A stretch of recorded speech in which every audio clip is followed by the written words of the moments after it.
মানুষ পাখির মতো, আজ এখানে তো কাল ওইখানে। কথার সাথে সত্যি জীবনের অনেকটা মিল। আসসালামু আলাইকুম, কেমন আছেন সবাই? ঢাকা থেকে রংপুরের উদ্দেশ্যে রওনা দিছি। মাঝপথে এসে একটু ঘুমিয়ে গেছিলাম। তারপর যমুনা সেতু আসলো। শীতের কুয়াশা কুয়াশা যমুনা সেতুটাকে দেখতে খুবই ভালো লাগতেছিল। এবার বাসে 20 মিনিটের একটা বিরতি চলে আসলো। এই যে সুস্থ সবল একটা মানুষকে দেখতে পাচ্ছেন, কিন্তু না, এই মানুষটার ভিতরে এক কঠিন রোগ বাসা বেঁধে আছে, যা তাকে মৃত্যুর কাছাকাছি নিয়ে যাচ্ছে।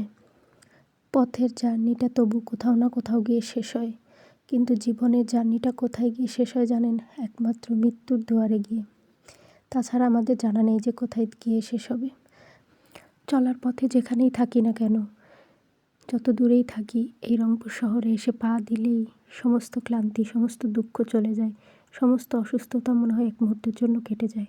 অবশেষে রংপুরে এসে নেমে একটা অটো নিয়ে বাড়ির দিকে রওনা দিলাম।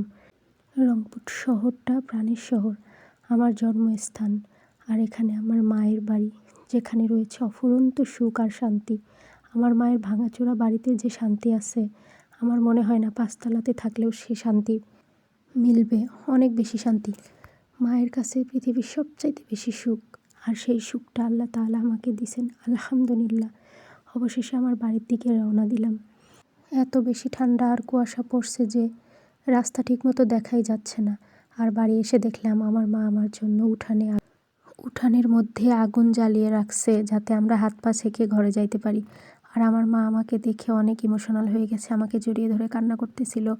আর আমি অনেক বেশি অসুস্থ, তাই জন্য মা একটু বেশি কান্না করতেছিল।